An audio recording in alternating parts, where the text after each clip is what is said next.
Welcome everyone to the Damage Report on a fantastic Monday, the last Monday that I will be hosting the Damage Report because the host of the Damage Report, John Iadarola, will be back next week. Woo, woo, woo, woo, woo, woo. And nothing bad will be happening. All the news will be sunshines and rainbows and lollipops, and we won't tell John a single thing, right? Right. But that means it's my last Monday with my favorite co-hosts, the wonderful, the great, the incredible Senator Nina Turner. Senator, welcome, happy Monday. Thank you, Francesca. And this is my last Monday as well. I'm sure we both will be on from time to time as co-hosts, but I'm kind of sad to see the dynamic duo in this way. I know. They keep on ripping things out from underneath us. We'll make it up. Obviously, everyone, I have to get you on my show, The Bitchuation Room, the podcast, the show. So stay tuned for all that. Absolutely. It'll be good. But why don't we look? We got some really serious and important updates from the Middle East, from Israel's war on Gaza. We have a little bit of backlash of what's happening here, as well as pushback. Backlash and pushback, they often go hand in hand. Then we're gonna check in with the presidential race on the Republican side. What's going on? Ron DeSantis utterly just completely eating it, whiffing it. I don't know, getting owned by the mainstream news, which is like, it's not really hard to do well in that interview. But anyway, he somehow manages to come off looking like an idiot. And then a little bit more on some updates from Maine and this country and the world struggle to rein in firearms. So with all that, guys, you know what to do. Like the stream, share the stream, send us your super chats and your comments. I'll be reading those in the social breaks. Those keep us going, and thank you so much in advance. And with that, why don't we begin with this?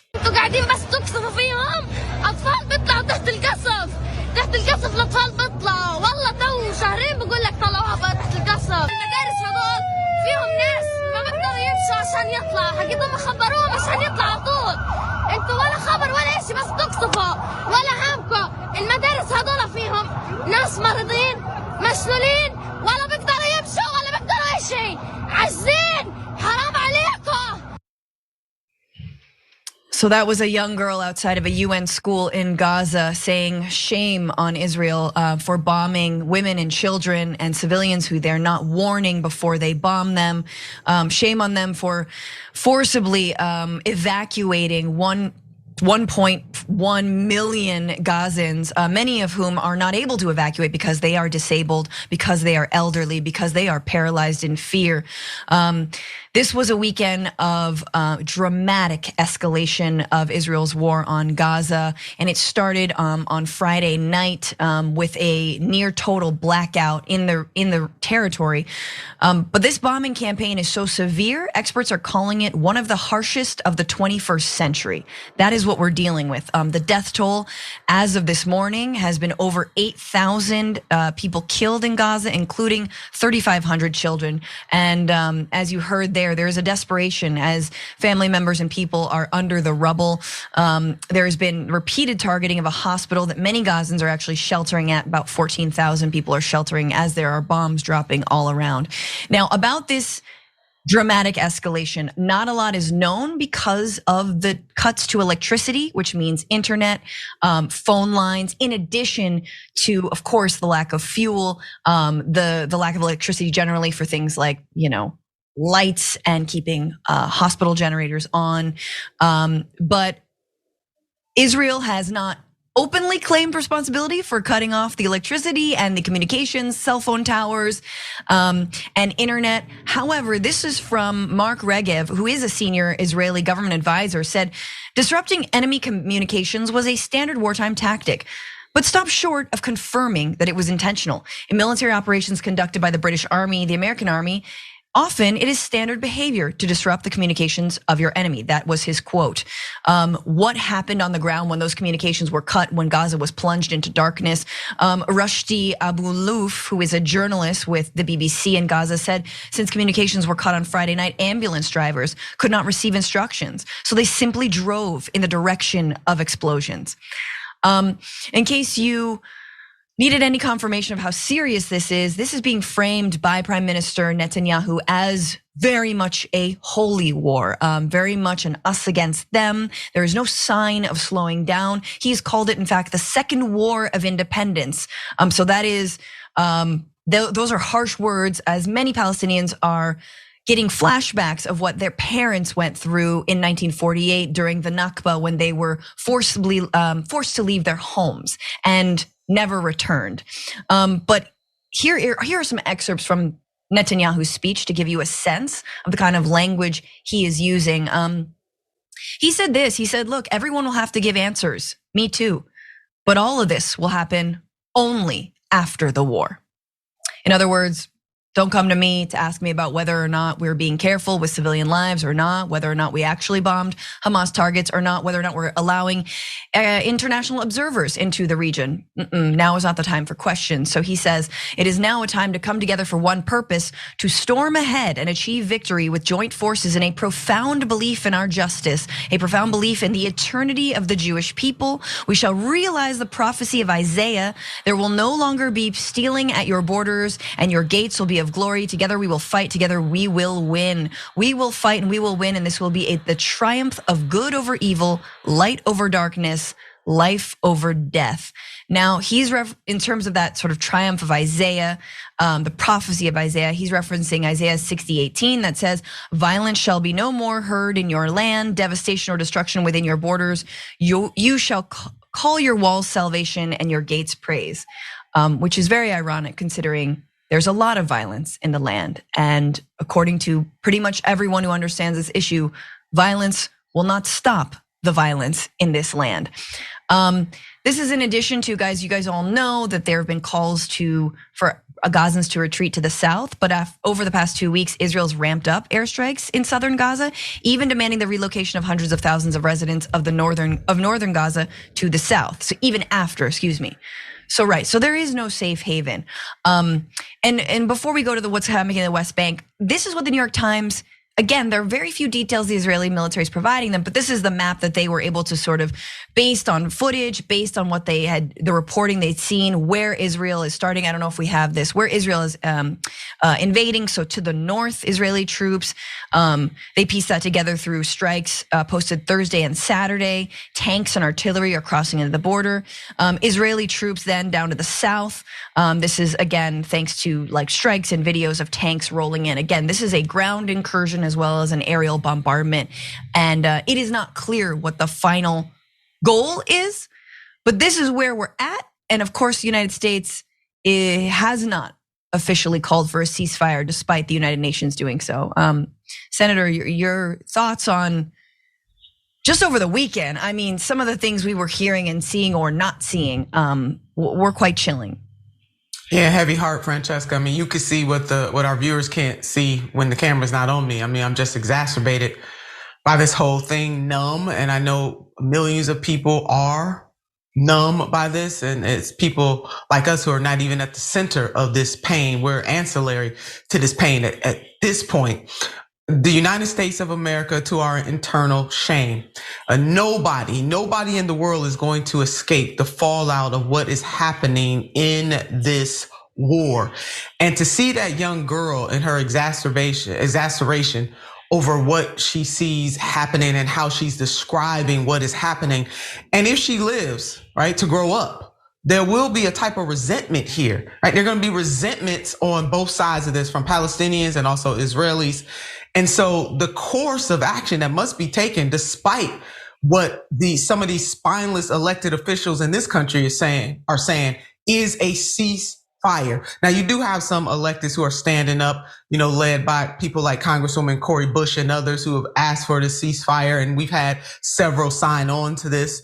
But beyond that, it's very few in the Congress who will stand up to say we need to have a ceasefire, that humanitarian efforts must prevail. They must prevail. And Francesca, I mean, it could be any of us could be an Israeli or a Palestinian. And what would we want the governments of this world to do to try to save innocent lives. That is not happening. And it's something that Jeremy Corbyn put out in a tweet, Francesca, that I totally agree with. We know we had that anti-Semitic mob, show up looking for people from Israel on planes. No, absolutely not. Mob violence should not prevail in situations like this. But he went on to say the global rise in anti-Semitism and Islamophobia is terrifying. Amen to that. Hatred does nothing to generate solidarity or bring peace. Amen to that. And lastly, in his tweet, he said, we cannot lose our common humanity. In times of darkness, it's all we have left. Francesca, I question if there is any humanity going on at all. And the United States is particularly culpable in this moment because our government could do a lot to be a champion for a ceasefire, to be a champion of the reordering of things, and to try the best we can as our lives depended on it, because they do, to try to find a humanitarian way out of this. And I get the debates of, will Hamas cooperate? Will they not? Got it. All of that. We get it. However, how are we going to get to a solution that ultimately edifies and stops the senseless killings of innocents? Yes. Without standing up saying that we must have a ceasefire. International laws are being broken, and certainly humanitarian, any measures towards humanity is being broken. And to have Netanyahu quote the Old Testament of the Bible, you know what, Francesca, I'm not even gonna go there. I'm a Christian chick. I was raised up in the church. My mother made us go to church 8 days a week. My siblings and I come from a black theological liberation ideology. And I tell you, the New Testament says something that is different, but I'm not gonna go there. I'm gonna put that in the parking lot. This is absolutely horrendous what is happening in that region. And it could lead to the beginnings of WW3. Yeah. Where none of us, only all that we love is on the line here. We see Iran is talking about, red lines being crossed and everything. There's nothing to be played with. And so we need more leaders around the world to stand up. And as you said, Francesca, the UN has made it clear. So have other humanitarian based groups have made it clear about what is at stake. And shout out to Jewish Voices for Peace. Yeah, we're gonna look at them in a little bit and all the actions that have been going around. But just to pick up on a piece you said, this question of will Hamas cooperate? I mean, I think the real question is, will Israel cooperate? That's it. Hamas, whatever you think of the organization, they have hostages, and there are still people alive being held by them, and they're asking for a prisoner swap. Now, of course, when you label and you say that they're terrorists, the next question is, do you negotiate with terrorists? And if the answer is no, then you have rendered those people dead. You have signed their death certificate right there. And so there are people also inside of Israel. This weekend saw massive protests, and Israel was no exception, especially for the people who have loved ones who may very well still be alive. And can we agree that to understand that these hostages are being held in tunnels underground and yet bombing civilians above ground? I mean, what more evidence do you need that these war crimes are going on? But I did want to mention that there's been other violence in a place where Hamas is not the military, the government, and that is the West Bank. Again, the occupied territories in the West Bank. More Palestinians have been killed in Israeli occupied West Bank in the past few years than in any similar period, at least in the past 15 years, according to the Palestinian health authorities and historical data from the UN. Israeli forces and settlers have killed 95 Palestinians in the Israeli occupied West Bank since the Hamas attacks on October 7th. So again, Netanyahu's pitching this, okay, there's gonna be no more violence in the region. Well, what's happening over there? What's going on? What's going on with the settler violence? What's going on in, arguably your territory? So that's important to note.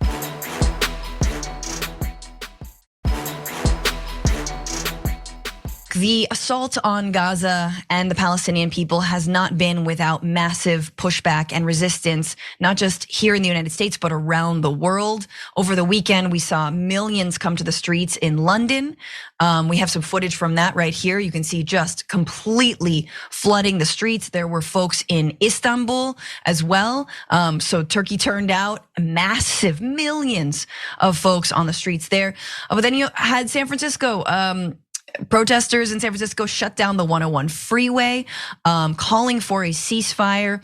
But truly, the acts of heroism that we're seeing are being led by one group of Americans, and that is Jewish Americans.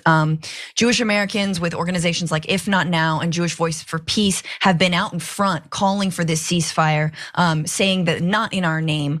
Here is a little clip from Chicago, which had its own demonstration, and this specifically was one led by Jews in Chicago. Take a look. We are here doing as Jews in the Chicago community is to say that the Israeli government policy does not speak on our behalf, and that we do not believe that the genocide of Palestinians in any way contributes to Jewish safety, either in Palestine or here.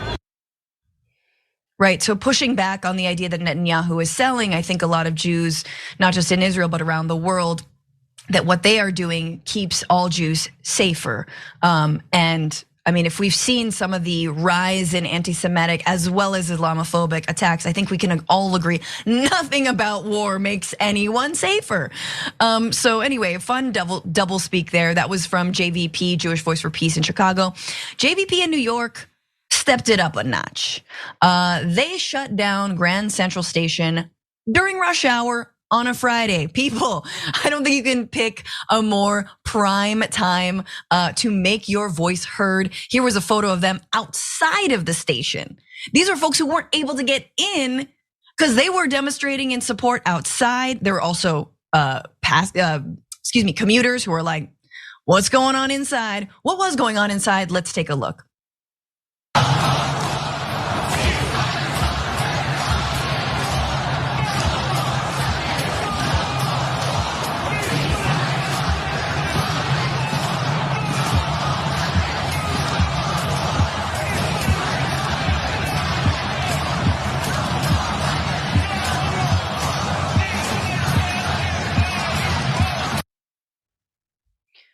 So they're calling for a ceasefire, and there were rabbis among the folks. There were religious Jews, non-religious Jews, allies and supporters. I mean, that kind of action, it just sends chills down my spine because it makes me realize that, look, we are not our leaders. We are not Biden. We are not Netanyahu. We are people. We know we bleed the same. We know we all have families. We know we all have dreams. And we're never listened to whenever it comes to war, right? I remember, Senator, we're out in the streets trying to stop the Iraq war. Massive millions of mobilizations. You can still see those photos. Anyone listen to us? No. But we still got to keep hitting the streets, and we still have to keep the pressure on inside of Congress as well as on the streets here. But your thoughts? Yeah, I agree. And that was such a beautiful sight, the sea of people standing up again for humanity. That's what it is going to take.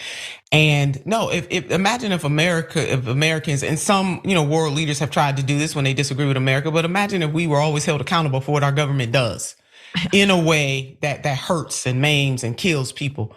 I mean, we would be in dire straits even in this country right to this moment. But definitely Jewish Voices for Peace and others who are standing up, they're taking the slings and arrows. They will be called not Jewish enough. We know what happens when Jewish people stand up in that way, or they're going against the grain, really going against a right-wing government, the Israeli right-wing government.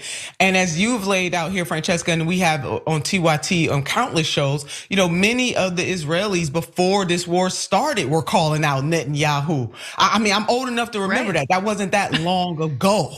And so to see people all around the world, but especially in this country, stand up for humanity, for what is just right and good, is nothing but, it's just awe. I am absolutely in awe of these people because they're doing it at great risk to themselves, both physically and also to their person and to their jobs. I know we're gonna be talking about how people's jobs are being threatened and livelihoods are being threatened only because they're standing up for justice. Yeah, absolutely. And then finally, let's just remember that even Secretary of State Anthony Blinken has said there is no military solution to Hamas. So if there's no military solution to Hamas, what are you condoning? Why are we continuing to send weapons of war? Why are we continuing to not call for Israel for some kind of restraint or for a ceasefire? If you know this will worsen the situation. Guys, the peace process has been dead for so many years now. The United States Biden has not tried to restart it. And again, just like in his border policy, has largely doubled down on Trump's pig-headed, fascist, and very scary policies. So we need a course correction. One more quick point. This is going to build generationally. This is not going to end here. No. Other generations are going to have to deal with the fallout of this. And I want people to wrap their minds around this as we think about what we should be promoting and pushing for. This is not just the physical lives on the ground, either in Israel or in the Gaza. This is about every single nation in this country will be impacted by this, and they will be impacted for many, many generations to come.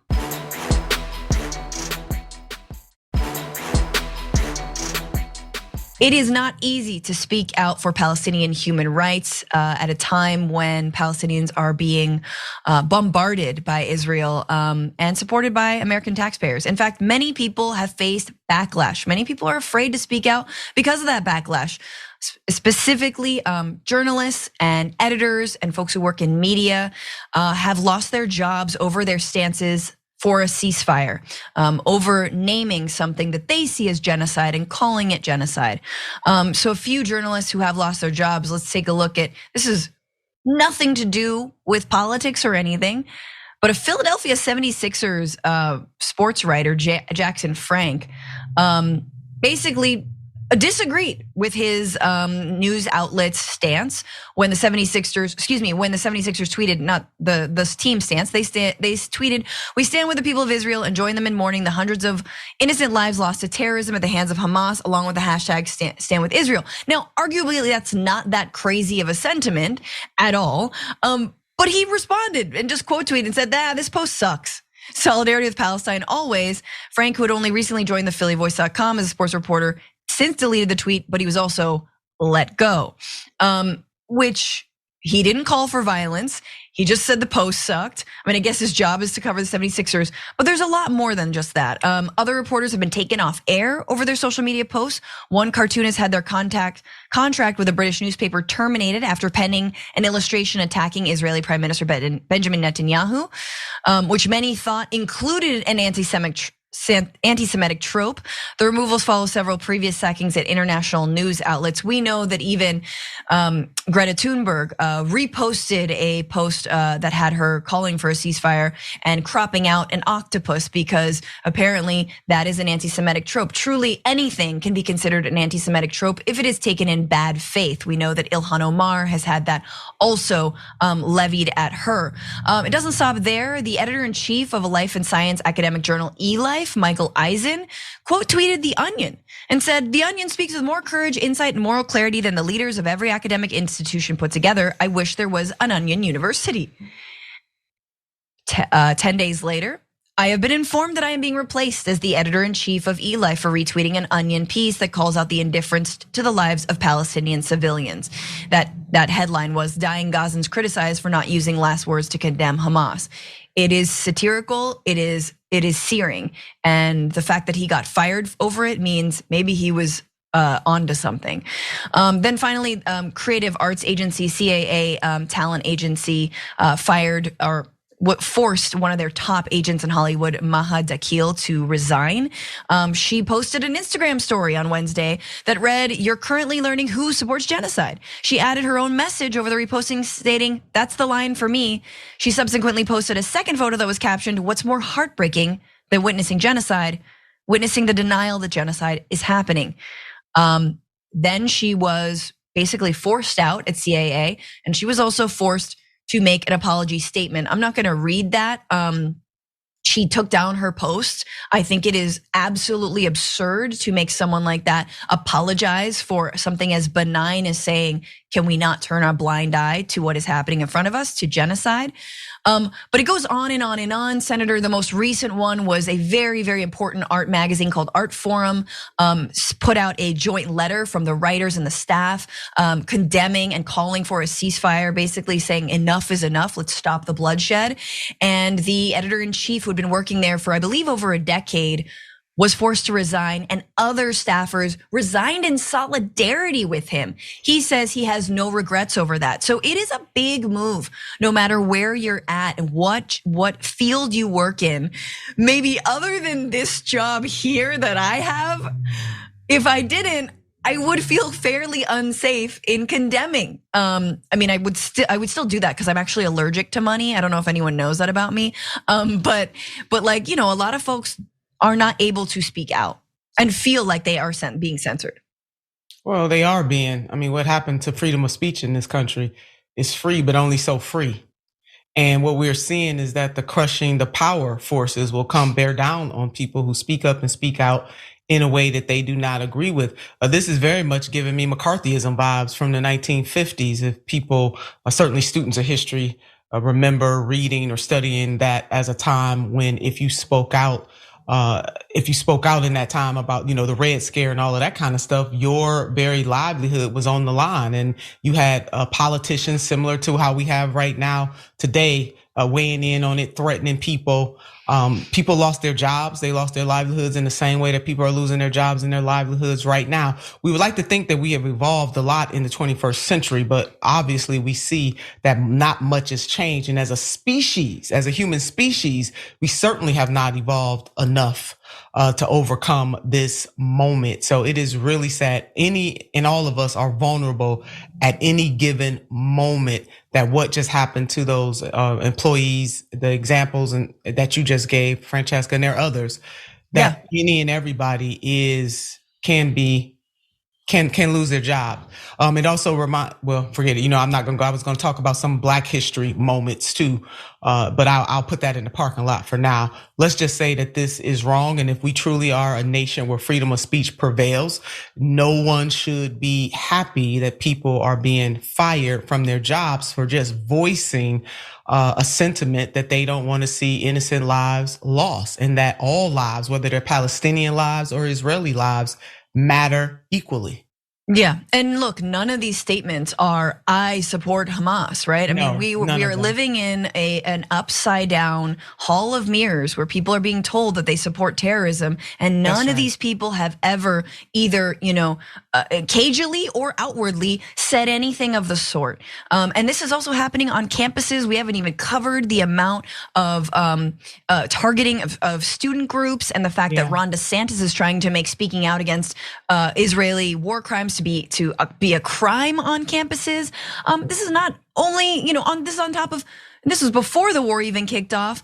I believe the dozen or more states in this country that make it illegal to boycott or divest or sanction Israel or Israeli government or entities, businesses because of the occupation. That is literally illegal, and it's being spearheaded by the right, which again claims to love free speech, except for when it comes to talking about Palestinians, except for when it comes about being gay, except for things that they don't like. Or so black. Again, or black. I mean, it's an abuse of power, Francesca. I mean, that if we want to sum all of this up, it is an abuse of power. People taking out full page ads against students. As you just laid, I think it was Harvard, a university, but just taking out full page ads against students.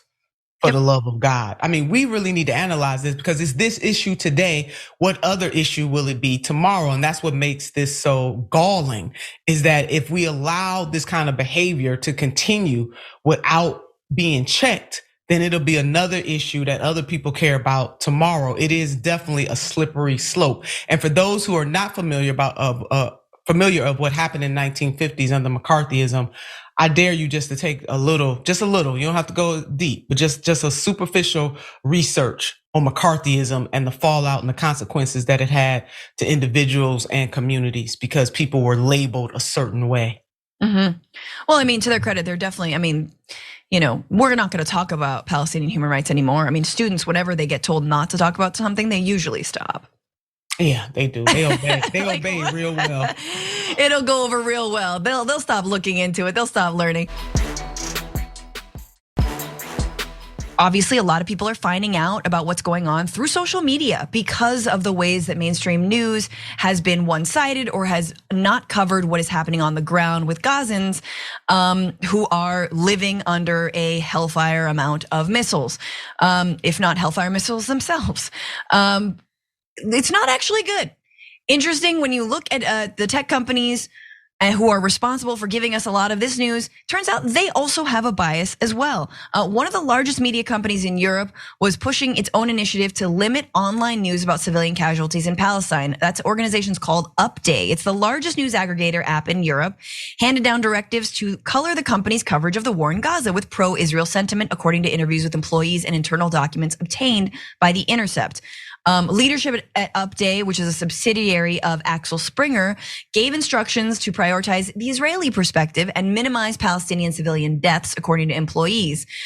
Quote, "We can't push anything involving Palestinian death tolls or casualties without information about Israel coming higher up in the story," an employee told The Intercept, referring to push notifications alerts sent to millions of phones. Axel Springer denies that. They say, "No, we've not directed our journalists to ignore civilian casualties, nor have we asked our editors to manipulate news coverage, nor was corporate management, yada, yada, yada." Why would journalists lie about this? Like, why wouldn't they, why they're speaking out anonymously? But it's not just that, looking at Meta, right? Owners of Facebook and Instagram, they've been locking out certain accounts that they deem too pro-Palestinian. A popular Instagram account among supporters of Palestine with more than 6 million followers is Eye on Palestine and has been unable to be viewed since Wednesday night. The backup account was also unavailable to view. Both accounts were still unavailable at lunchtime on Thursday. This was last week. The account regularly posts images and videos from Gaza and is one of the leading Instagram accounts sharing experiences of Palestinian people living under Israeli bombardment of Gaza. This is also after, and I don't know if you guys missed this, but Instagram apologized because, guess what? They were adding the word terrorist to Palestinian user profiles, which said it was caused by a bug. The issue arose when users translated bios that had the word Palestinian written in English on their phone profile. The Palestinian flag emoji and the word alhamdulillah written in Arabic which would be auto-translated to English to read "praise be to God." Then it continued, "Palestinian terrorists are fighting for their freedom." So Meta just added terrorists to an Arabic phrase that did not have a flag emoji of Palestine that did not say terrorists. So they said sorry. But it is just proof, guys, that like even social media, where a lot of us are getting our information, and especially in the middle of a blackout imposed likely by Israel on the people of Gaza, even those platforms are not safe and they are not fair. And I don't know, Senator, I'm getting like, when do we democratize our media and specifically our social media, like vibes? Like, can we all just go to Blue Sky? I know you're a very avid Blue Sky poster. You can't lie to this audience. We see you on Blue Sky. No, I am on Blue Sky. There's a reason, you know? I'm definitely having a WTF moment. I know I can't say the full word, but I want people to say it out loud in their workplace, at their home. But this truly is a WTF moment. What the F is wrong with us? And I mean us as human beings. We cannot turn a blind eye to the horrors going on over in the Middle East. And for people who are purely championing peace and the preservation of life, what is, Francesca, for the life of it, I really do need somebody to walk me through this. Explain this to me like I'm a 5-year-old. You know, there was a movie, Philadelphia, that Denzel Washington starred in along with Tom Hanks, an extraordinary movie, I must say. But Denzel played an attorney and he would often say, "Explain this to me like I'm a 5-year-old."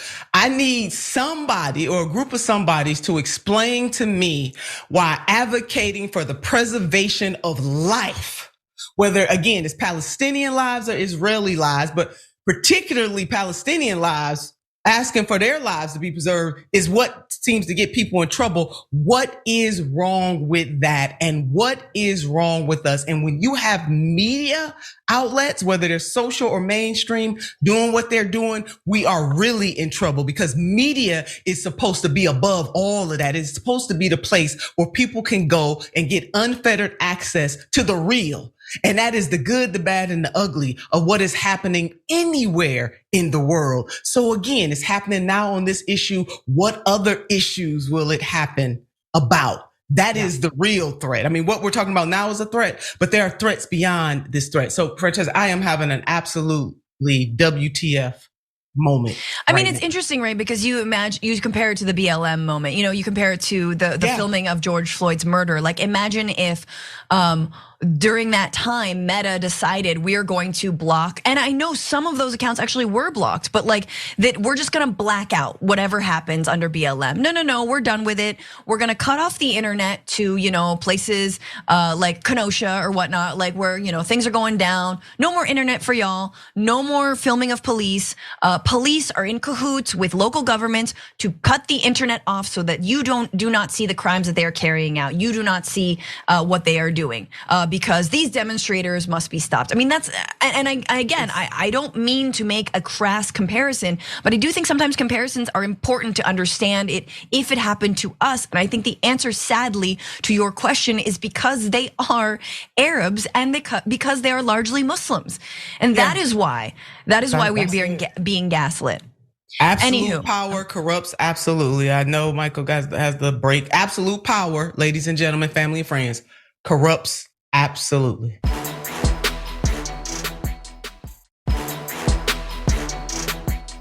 An update about the mass shooting in Maine. On Saturday, police announced that the shooter had been found and was dead after an apparent self-inflicted gun wound, apparent suicide. Robert R. Card, 40 years old, was found dead on Friday evening from a self-inflicted gunshot. Police said Friday night. The announcement after a 48-hour search for the suspect in the most lethal act of firearms violence in the state's history brought a sense of relief to Lewiston and other southern Maine communities plunged into a virtual lockdown during the manhunt. Officials said they recovered a rifle in Card's abandoned white Subaru and 2 guns with his body. All of the weapons were apparently purchased by Card legally, a representative for the US Bureau of Alcohol, Tobacco, Firearms, and Explosives said. Officials have not yet offered a possible motive for the violence, though Saushuk elaborated, I believe that's a police chief, elaborated on a note that police previously said was found at Card's house. They said it was addressed by the suspect to a loved one and listed a passcode to Card's phone and bank account information. Still not really an indicator of the why. 18 people again were killed, 13 were wounded. 3 of those wounded continue to be in critical condition, at least as of Saturday. This was the scene outside of the Basilica of St. Pete's and Paul during a vigil in Lewiston, Maine this weekend. Just truly wrecking this entire community. I think we have a little bit of footage from that as well. But this is on top of an incredibly deadly weekend, sadly. I mean, it's not just Lewiston. It just happens to be the biggest body count for, sorry for the very crass term, but there have been more shootings over this Halloween weekend. In fact, 6 people were killed and over 40 were injured over the weekend in multiple shootings in Texas. 3 people were killed and 3 others were injured at a party in a room at a business in the block of the 700 block in State Line Avenue. Apparently it all started when a fist fight broke out between 2 men at the party. At least 2 men pulled out rifles and started shooting. 3 people no longer are living. Indianapolis, a woman was killed and 8 other people were shot at a large party. Again, more than 100 people were at the event. Police responded to shots being fired and people running. Tampa, Florida, 2 people were killed and 18 were injured in a shooting at the Ybor City neighborhood during the Halloween celebrations. Again, a fight broke out, 3 a.m., and shots were fired. Chicago, several people attending a Halloween party in North Lawndale neighborhood when a fight broke out. 1 person began shooting around 1:15 a.m. A total of 15 people, ages 26 to 53, were shot and taken to hospitals. 2 of them, a 26-year-old woman and a 48-year-old man, are still in critical conditions, according to the Chicago police. We have a gun violence problem in this country, and it doesn't always look the way it looked in Maine. It happens when there is a fight at a party, because fights at parties happen. But fights at parties don't usually end in people losing their lives, in escalating to the point of pulling out a gun. And again, this suspect who killed 18 people in Maine, he was a firearms instructor. So yeah, it is a glorification of guns. It is the ease at which we obtain them. We have more on guns in the United States, but Senator, your thoughts? I mean, it's rare that and I'm so glad we go over the number of shootings that we don't talk about, because it's like, it's only 3 people dead. It was a fight. It wasn't just like, it's almost like if they don't have a manifesto, or it's not heinous enough. We just kind of washes over us, and that's so sad because it's every single day. Yeah, it is. It's chilling again. And the whole notion that you have folks out there who continue, even with all this bloodletting on a regular basis, we have more mass shootings than most, in a weekend than most, some countries have in a whole year or multiple years. And that should alarm each and every one of us. But still, Francesca, whether it's mass shootings at elementary schools, to mass shootings in grocery stores, to mass shootings in clubs, you name the place, we still find ourselves having this debate about the gun obsession here in the United States of America. And elected officials, again, they're not taking the requisite actions from a policy perspective. But then even beyond that, Francesca, I believe that in this country, we need to have a type of family meeting over this obsession, how are we gonna label this? It's total gun insanity. Yeah, it's a cult. Yeah, it is. There it is. It really is. We see the problem, and the problem is it's us. It is us. Yeah, and we'll see. We know that one representative from Maine did apologize for blocking a assault weapons ban. We'll see if he reverses his tune and gets to work under a new Congress. Let's end with this, guys. New Speaker Mike Johnson is a weird religious anti-gay zealot, but he has a plan to keep the government open. I know, surprising. I didn't know Republicans wanted the government open, but will it work? He last week, he sent a letter to his colleagues, and Johnson laid out an aggressive timeline to pass individual funding bills. He wrote that if another stopgap measure is needed to extend government funding beyond the November 17th deadline, I would propose a measure that expires on January 15th or April 15th based on what can obtain conference consensus to ensure the Senate cannot jam the House with a Christmas omnibus. In other words, I'm gonna do a continuing resolution without calling it continuing resolution. In other words, I'm gonna keep funding the government, but I'm not gonna call it keep funding the government. And he's hoping that, again, we're just punting, kicking the ball down the road a little bit, and hoping that maybe Republicans will get on board and that November 17th shutdown deadline can be averted. Recall that McCarthy's rivals claimed they opposed a continuing resolution to keep the government open, offering instead a right-wing government funding bill full of cuts and extraneous policy considerations that the Senate and President Joe Biden would have to swallow or else face a government shutdown, which they wouldn't just acquiesce to you. What's interesting about this new bid is that he's probably going to need Democrats to sign this continuing resolution. The new speaker is gonna need Democrats to vote to keep the government open, and then he's gonna have to make sure that the Republicans don't get mad at him that he relied on Democrats to keep the government open. You see what we're doing or trying to not do, or the needle we're threading? So what's gonna happen? Many Republicans are likely to vote against the continuing resolution, but as long as they don't retaliate against Johnson for leaning on some Democratic votes to pass it, Congress will be in good shape to avert the shutdown on November 17th. Again, if Matt Gaetz doesn't sort of, wake up on the wrong side of the bed and is like, I vote to vacate, motion to vacate. Marjorie Greene said, I didn't vote for any of the CRs before, so that's not what I'm interested in. And Matt Gaetz said, and this is interesting, Senator, I think Mike Johnson has a lot more credibility that a bridge would be a bridge to a single subject spending bills, not a bridge to just the old ways of Washington that empowered McCarthy's lobbyist donors. Now, so it sounds like Gaetz maybe will give Mike Johnson the benefit of the doubt. It also sounds like we're gonna go, like a new budget bill by new budget bill by new single subject spending bills? Does this not seem like a really ineffective way to pass a government budget? So that's gonna take forever with these fools, Anyway, give me your thoughts on, it seems like they're giving him a little bit of grace, this new speaker. Well, Matt Gaetz understands he don't want to totally overplay his hand. I mean, he didn't threw that grenade already.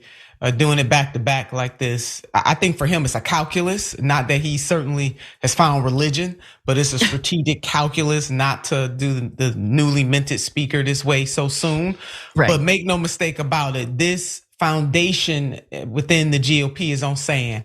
It's on sinking sand. Yeah. It's being held together by a thread and barely a thread, and it could change at any moment. But Matt Gaetz is doing what's right for Matt Gaetz, and it is not the time to pull what he put on McCarthy just yet, Francesca. So that's why he just kind of stepping back. Now to the point of that you just made about how we run in this government, they got one job, just one.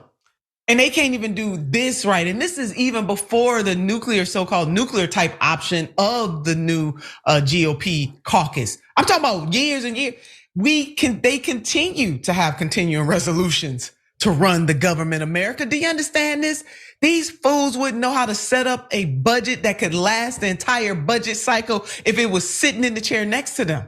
No. And we should all be disturbed that this is how governance is going on in the United States, and that this is not new. It's been happening even before we got to this dire moment. It Absolutely. Really is a damn shame. It's going to be very interesting also to see them try to pass things like taking away food stamps and any kind of, nutrition assistance during the holidays. That's just going to be cute. I'm just interested in that, for the pure Ebenezer factor of it all. One of the things, of course, is aid to Ukraine.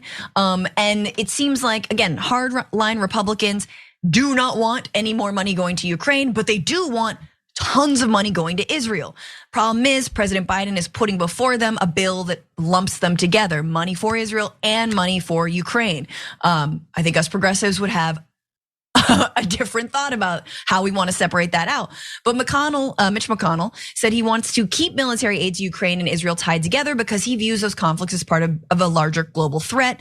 Johnson says he wants to bifurcate the issues of Ukraine and Israel, and he signaled early support for a stopgap funding bill that would include steep cuts to non-defense spending, which Democrats say would have no chance of passing the Senate. Again, remember, when they're proposing all these general cuts, for some reason, the Department of Defense is like, oh no, you get carved out. You get sort of a get out of cuts free pass. You get a hall pass. Which is just so cruel. Johnson, however, seems like maybe, and this was according to a new interview that he did with Sean Hannity, that he doesn't oppose supporting the war in Ukraine. He heartened some Republicans when he told Fox News host Sean Hannity that we, quote, can't allow Putin to prevail in Ukraine. So that's very different from other Republicans who are like, Putin seems chill. He echoed McConnell's argument that Putin's aggression threatens the rest of Europe and that failing to stop Russia would probably encourage and empower China to perhaps make a move on Taiwan. So, and he's not quite MAGA, Nina. He's McConnell. He's got a little bit of a dance going on here. And you can hear that in the ways that he is, again, sort of a neocon, ratcheting up anti-China stuff.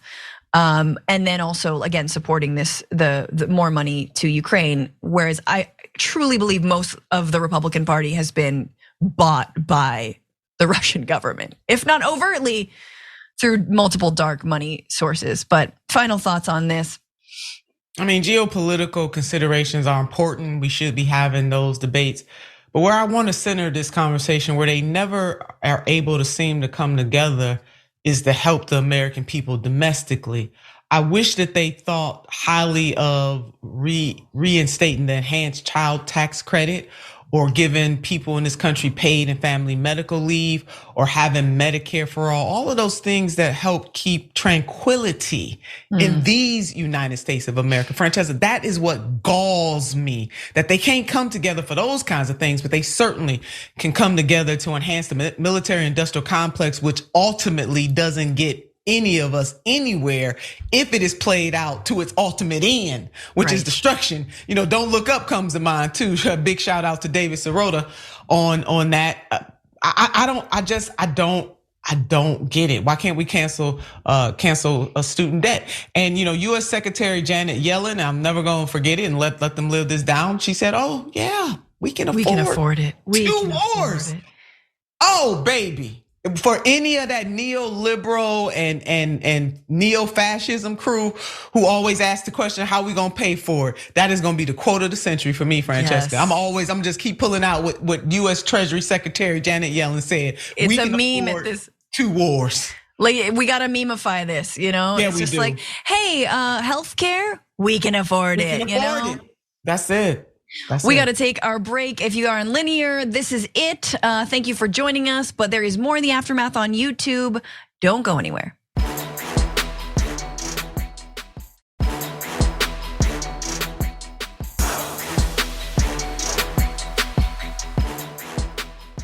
Thanks for listening to the full episode of The Damage Report. Support our work, listen ad-free, access members-only bonus content, and more by subscribing to Apple Podcasts at apple.co/TYT. I'm your host, John Adarola. I'll see you soon.